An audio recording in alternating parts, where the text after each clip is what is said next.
이 영상은 물건을 줄여나가는 미니멀리스트들은 보지 않는 것이 좋을 수도 있습니다. 물에 대해서는 의견이 분분하고 논란이나 논쟁을 할 마음이 전혀 없으니 물에 대한 다른 의견을 가지신 분들은 그저 하나의 다른 의견이라고 생각하고 그냥 지나가시면 될 것 같습니다. 제 영상들에서 간간히 언급한 증류수에 대해서 궁금한 분들도 계시고 한국에서는 제가 찾아봐도 증류수에 대한 정보나 자료가 거의 없습니다. 저처럼 10년 이상 11년 넘게 증류수를 마신 분들의 경험은 잘 들을 수가 없습니다. 증류수에 대한 내가 알고 있는 것과 나의 경험을 나누려고 영상을 만들었습니다.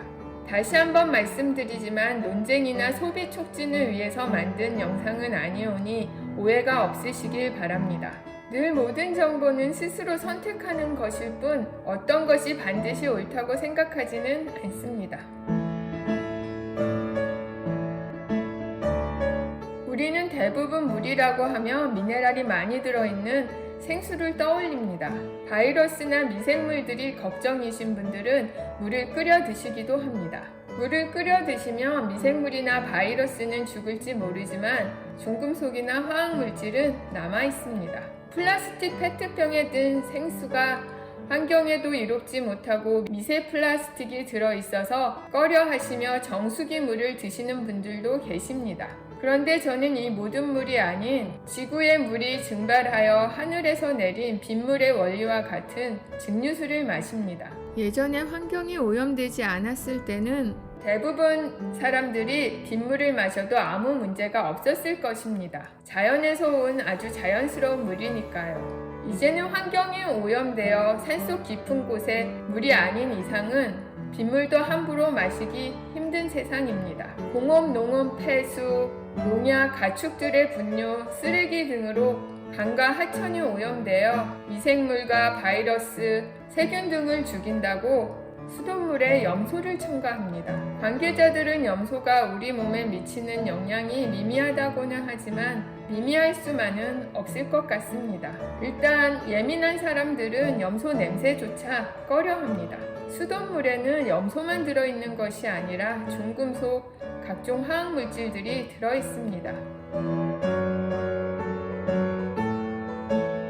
저는 물을 많이 챙겨 마시지는 않습니다. 왜냐하면 수분이 많은 과일이나 채소를 많이 먹고 또 녹즙도 마시기에 여름철을 제외하고는 그렇게 물을 많이 먹지는 않습니다. 과일과 채소에 든 수분에는 유기미네랄이 있습니다. 광합성을 통해 흙 속에 든 무기미네랄을 식물들이 유기미네랄로 바꿉니다.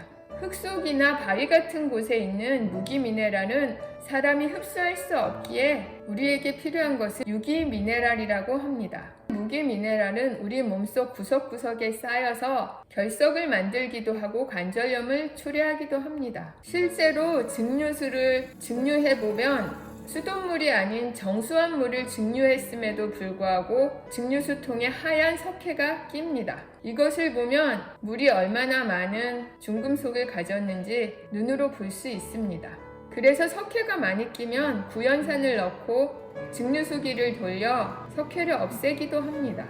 마치 레몬을 먹으면 우리 몸에 있는 석회가 녹아나가는 것과 같습니다.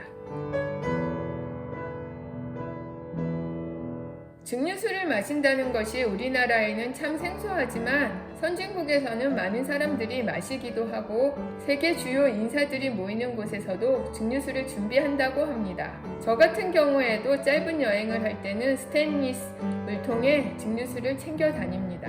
우리나라에서 증류수는 주로 의료용이나 신생아용으로 사용됩니다. 의료용으로 사용한다는 것은 그만큼 안전한 물입니다. 증류수는 세포의 기능을 원활하게 하기도 하고 그만큼 체액을 대신할 수 있는 유일한 용제이기도 하기에 의료용으로 사용한다고 합니다. 증류수는 여러 물질을 끌어다니는 흡착력이 강하기 때문에 우리 몸에 생긴 노폐물이나 독소들을 배출시키는 역할을 한다고 합니다. 또 증류수는 채소, 과일들에 든 유기 미네랄을 녹여 우리 몸에 공급하기도 한다고 합니다. 증류수를 10년 이상 11년 넘게 먹은 저의 경험으로는 참 맑고 가벼운 물입니다. 미네랄이 많이 들었다는 정수기 물이나 시중에 판매하고 있는 생수병에 든 물을 마시면 참 무겁게 느껴집니다. 이렇게 두 개를 놓고 마셨을 때 차이가 느껴집니다. 예전보다는 많이 마시지는 않지만 노폐물의 배출을 돕고 피부를 매끄럽게 하는 데는 좋은 것 같습니다. 사실 오래 마셨기 때문에 이렇게 피부가 확 달라지고 노폐물 배출이 확 되는 것을 기억을 잘 못하기는 하지만 집에서 증류수를 먹다가 다른 곳에 가서 다른 물을 마시면 좀 다른 느낌이 들기도 합니다. 정말 무기 미네랄이 몸속에 쌓여서 석회화가 돼서 관절이나 그런데 끼인다고 하는데 증류수를 마셔서 그런지 다른 분들은 제 나이쯤 되면 무릎이 아프고 뻣뻣하고 그렇다고 그러는데 저는 전혀 그런 것은 없습니다.